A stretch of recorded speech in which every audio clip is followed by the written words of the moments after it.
Bismillahirrahmanirrahim. Assalamualaikum warahmatullahi wabarakatuh. Salam perubahan, salam kedaulatan rakyat. Sahabat Ajaib channel semua, kali-kali kita akan mencoba membahas sesuatu yang terpendam di masa lalu, ya. Sudah menjadi sejarah, tapi itu tentu penting, perlu sekali untuk sesekali kita lihat sebagai sebuah gambaran, ya. Kan kita hari ini adalah produk dari sejarah kita. Jadi kita hari ini adalah produk dari masa lalu kita. Maka kita di hari depan adalah apa yang kita perbuat hari ini. Kurang lebih begitu ya. Maka tentu jas merah kalau kata Presiden Soekarno. Jangan sekali-kali melupakan sejarah. Jadi ini ada sejarah yang nampaknya sih sudah tertimbun oleh kebencian, ya. Jadi tidak bisa terlihat, tidak bisa tampak. Oke, kita lihat ya. Ini keren sekali fotonya ya. Gambar dari sebuah artikel yang penulisnya saya kira ini orang hebat juga, jago sekali menulisnya. Tapi agak-agak berat. Jadi nanti kita coba baca per kalimat gitu ya, di beberapa bagiannya. Karena ada bahasa-bahasa yang tidak biasa kita dengar. Nah, ini ada gambar seorang Presiden Indonesia, Joko Widodo, Jokowi bersama Anies Baswedan. Sama-sama mengenakan baju putih dan celana hitam. Nampak sedang berdiskusi dengan sangat serius. Dan ya, inilah kejadian di tahun jelang Presiden Jokowi Yusuf Kala. Jadi periode 1. Mungkin ini 2013-an lah gitu ya, 2013, 2014 gitu. Nah, jadi menguak yang tertimbun kebencian. Kita lihat artikelnya. Dari Warta Politik ya. Warta Politik. Mohon saya dibantu Pak Anies. Nah, tentu ini bisa ditebak kalimat siapa? Ya, kalimat Jokowi ya. Tulisan baru tapi menguak peristiwa di sekitar 9 tahun yang lalu. Agus Hernawan. Nah, kekuasaan itu semantikal, kelupaan. Ini kan nggak biasa kita dengar semantikal. Ya, kalau coba kita cari sinonimnya, semakna lah kurang lebih begitu ya. Jadi kekuasaan itu semakna dengan kelupaan. Jadi kalau orang sering lupa, maka patut diduga dia adalah penguasa. Begitu ya. Ya, penguasa ini berbicara dalam banyak aspek tentu gitu, bukan hanya sekedar aspek pemerintahan, kan bisa jadi aspek di ruang yang lebih kecil, misalkan keluarga gitu ya, atau lingkup yang lebih kecil, organisasi. Ya, tapi begitu, penguasa barangkali bisa disemantikan lagi dengan politikus, kan gitu ya. Pekerjaan politikus itu kan memberikan janji, dan janji itu sering tidak ditepati. Jadi dia lupa dengan janjinya, padahal itu adalah ciri orang-orang yang munafik ya. Salah satunya dia berjanji tapi khianat. Nah, itu mengerikan sekali. Jadi menjadi politikus yang baik itu luar biasa jarang jadinya gitu. Karena kebanyakannya akan terjerumus pada golongan kaum munafik, karena dia harus berjanji dan dia sulit untuk menepati janjinya. Ya, dia berjanji seolah-olah seperti dia yang akan mengeksekusi sebuah kebijakan, padahal dia hanya sekedar anggota legislatif. Yang satu orang, padahal itu harus disepakati bersama di ruang sidang. Itu pun baru dari legislatif, belum nanti eksekutifnya, karena yang eksekusinya adalah eksekutif. Gitu ya. Nah, aforisme ini tepat menggambarkan tabiat berpolitik pendukung Jokowi. Aforisme itu apa ya? Semacam prinsip lah. Jadi prinsip ini gitu ya, tepat menggambarkan tabiat berpolitiknya pendukung Jokowi. Di mata Jokowers, Anies tak ada baiknya, tak ada prestasinya.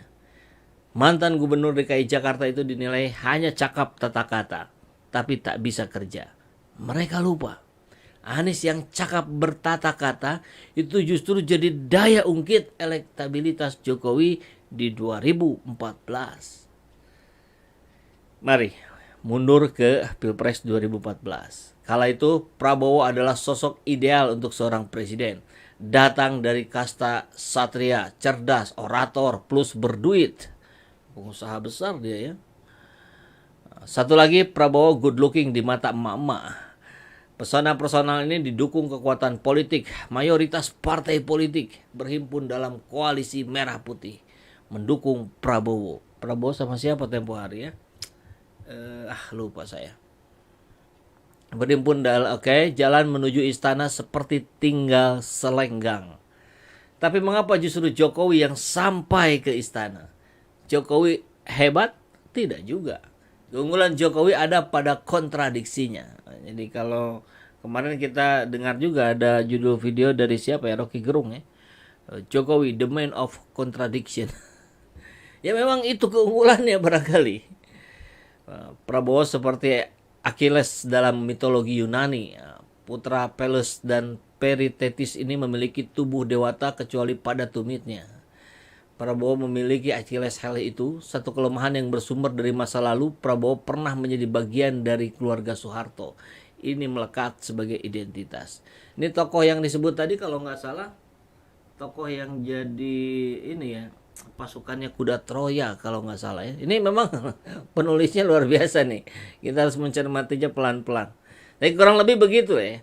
Dan Prabowo sebagai yang melekat identitas keluarga Soeharto, ini yang menjadikan berat tempo hari. Dan Anies pun diundang. Prabowo adalah anasir dan bahaya laten orba. Kekuasaan monolitis yang membangun struktur impotensi, meminjam istilah Herbert Spencer lewat jalan darah dan besi panas. Gambaran tentang Prabowo dan Orba dibangun paralel, diproduksi, diresonansi dalam imaji publik untuk satu efek elektoral. Memilih Prabowo berarti memilih kembali ke rezim bertangan besi yang korup dan menindas. Dan itu berhasil.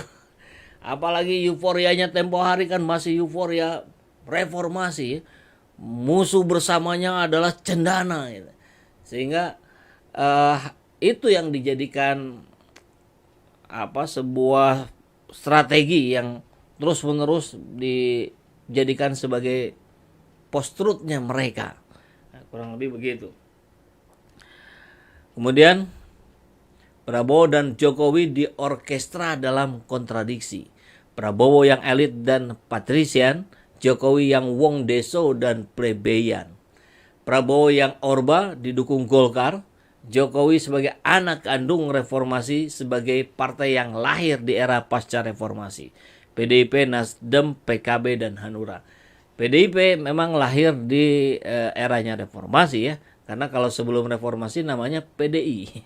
Jadi kalau bulan ini PDIP mau ultah katanya ya, HUT ke-50, saya kira itu tidak tepat ya. Karena kalau 50 tahun kan barangkali itu PDI, bukan PDIP. Kalau PDI itu dipimpin terakhir oleh Suryadi. Oke. Untuk penegas Jokowi sebagai antitesa Prabowo yang orba, ikon personal dibutuhkan. Karena itu di malam tanggal 27 Mei 2014 dari posko pemenangan Jalan Sisingamaraja, Jokowi menelepon Anies. Mohon saya dibantu Pak Anies. Begitu permintaan Jokowi.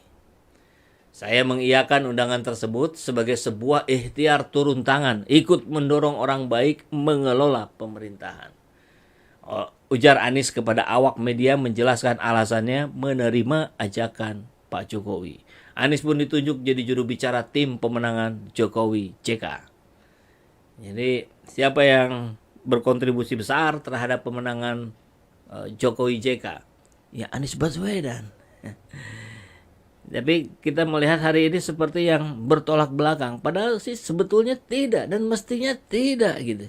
Anies tidak ada masalah dengan Jokowi. Jokowi pun tidak ada masalah dengan Anies. Yang masalah kan ini orang-orang yang di belakangnya yang merasa tergerus. Yang harusnya lurus kemudian dibengkokkan dan seterusnya. Jadi di Pilpres 2014 itu bukan Luhut, Erlangga atau Erick Thohir. Anies lah yang selalu menempel pada Jokowi.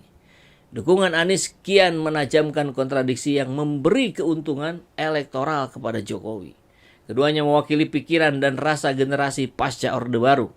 Keduanya menjadi sahabat sangat dekat, nyaris 24 jam Anies menemani Jokowi. Begitu disampaikan Yusuf Kala dalam podcast bersama Rocky Gerung. Anak panah Paris. Adanya Anies di sisi Jokowi membawa horizon harapan pada banyak orang akan era baru kepemimpinan nasional. Keduanya saling melengkapi. Jokowi dengan politik mendengar, Anies dengan kecanggihan orasinya. Jokowi yang mengedepankan rasa dan empati, Anies yang berjalan dengan gagasan dan visi. Di paruh pertama kepemimpinan Jokowi JK, berbagai gagasan besar diusung. Ada nawacita, ada Indonesia poros maritim dunia, ada revolusi mental yang semua lahir dari kehendak memenuhi janji kemerdekaan. Keadilan sosial bagi seluruh rakyat Indonesia. Itu yang terjadi di periode 1 Jokowi JK. Nah, lain cerita ketika memasuki paruh kedua, Anies dikeluarkan dari kabinet kerja. Dari situ mulai diternak cerita tentang Anies yang tak cakap kerja. Ternak cerita itu terus dilanjutkan sampai hari ini. Jokowi dibalik impresi kesederhanaannya melampaui sekedar politisi. Kekuasaan itu ialah bagaimana menggenggam segala perlambang dan relasi kuasa dibangun untuk muara ke karsa dalam, atau artinya terserah kepada kehendak raja, atau ABS, asal Bapak senang. Anies itu lurus berpolitik. Buat Jokowi bisa jadi Anies cuma alat, anak panah Paris, pangeran Troya yang dilesatkan tumis Achilles. Anies sebagai intelektual publik perlu hadir. Ia merepresentasikan tubuh politik, pandangan, dan preferensi politik. Juga harapan generasi reformasi. Di majalah terbitan Carnegie Endowment for International Peace yang berpusat di Washington, Anies masuk dalam daftar 100 tokoh intelektual dunia. Di situ ada nama-nama intelektual yang sudah kita kenal. Ada Noam Chomsky, ada Francis Fukuyama, Samuel Huntington, dan seterusnya. Ada Yusuf Qaradawi dan sebagainya. Adanya Anies berarti memenangkan pengakuan dan tentunya juga dukungan dunia. Sejarah mungkin bisa jadi akan berbeda sekira Anies ada di kubu Prabowo Hatta Rajasa. Nah, pertanyaannya kan, mengapa Anies dibenci sekarang? Agaknya ini terkait kuasa nubuat. Nah, ini apalagi ini ya? Sebuah ramalan tentang pemimpin yang dinantikan. Ada satu peristiwa di Jumat malam tanggal 5 Februari 2015. Lebih kurang 1 tahun sebelum Anies dipecat. Peristiwa apa itu? Saya sajikan dalam catatan politik berikutnya, berjudul Anies dalam Kuasa Ramalan. Jadi ceritanya bersambung ini ya, dari Pak Agus Hernawan ya. Agus Hernawan, luar biasa. Tapi ini minimal menggambarkan, hari ini kita mendapat gambaran bahwa Anies itu memang tidak mestinya dibenturkan dengan Jokowi, karena Anies itu sahabatnya Jokowi. Terlepas dari situasi politik hari ini yang kemudian misalkan Jokowi mengendorse si rambut putih, si kerut kening, itu tentu persoalan politik praktis, pragmatis. Tapi dalam hatinya Jokowi, saya yakin dia menganggap Anies adalah sahabat. Jokowi menganggap Anies adalah pahlawan. Karena dialah yang berkontribusi besar dalam pemenangan Jokowi JK tempo hari. Jadi ini sejarah yang gak bisa kita lupakan. Dan pasti dilupakan oleh para pendukung fanatiknya Jokowi dan Ganjar. Tapi tentu dalam konteks ini kita akan coba terus meluruskan. Ya. Kita akan terus luruskan. Kita akan berikan fakta. Kita akan berikan data. Gitu. Karena itu yang tidak bisa dimanipulasi. Saya kira itu ya. Jadi diskusi pagi hari ini kita akan lanjutkan. Itu kan bersambung nanti gitu. Mudah-mudahan Pak Agus Hernawan segera memberikan sambungannya. Karena ini menarik sekali untuk menjadi wawasan kita bersama. Terima kasih Pak Agus Hernawan. Terima kasih sahabat SJ Channel semua yang sudah menonton tayangan ini. Salam perubahan, salam kedaulatan rakyat. Assalamualaikum warahmatullahi wabarakatuh. Adillah pada kami tak bodoh, meski memang kami tak pandai. Tapi kami berjanji akan tetap mengkritik sesuai isi